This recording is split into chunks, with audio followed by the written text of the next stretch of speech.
Hello again, everybody. This is Dr. Gregg from the eCenter for Hope and Vision. Our website is echv.org. And today we're talking about what is low vision.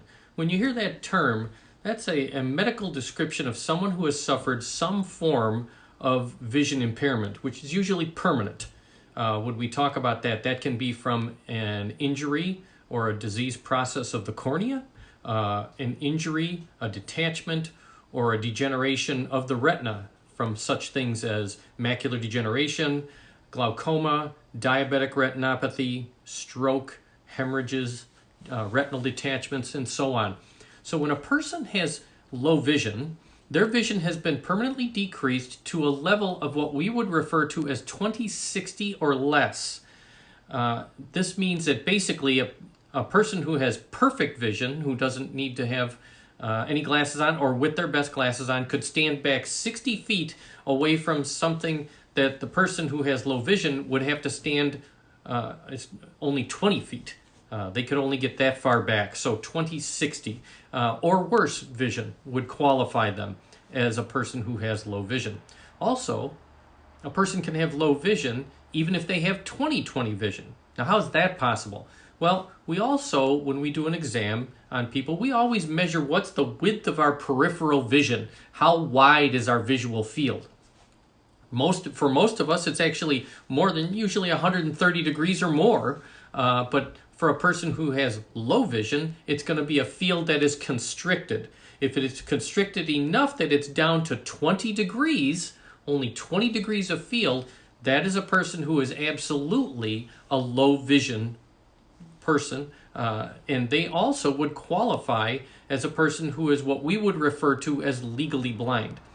This is what we call a medical legal term, and many times it's actually incorrectly used. I've had many patients come to my office, as many doctors have, and they'll tell me that, well, I'm legally blind without my glasses. And quite frankly, that's really an incorrect use of the term, because the real definition of legal blindness is this: if a person's vision has been damaged, and with their best glasses or contact lenses on, the best that they can be made to see is 2200, that is a person who would be considered to be legally blind.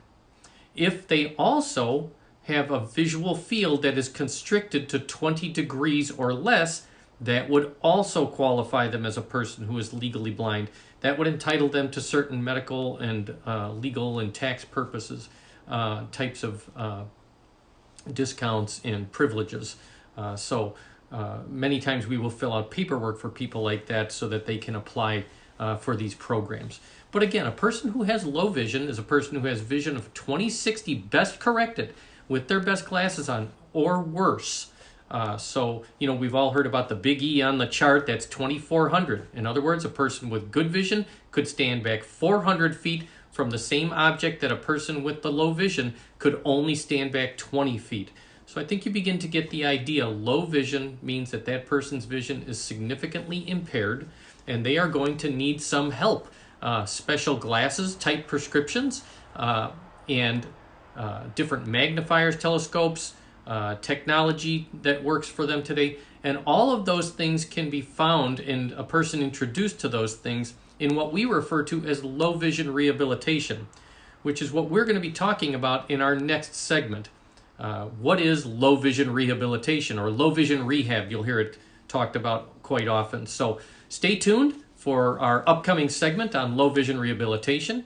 If you like this video, please press the like button down below. We encourage you to follow us on Facebook, subscribe to our YouTube channel, and if you are able, please go to our website. That's the eCenter for Hope and Vision.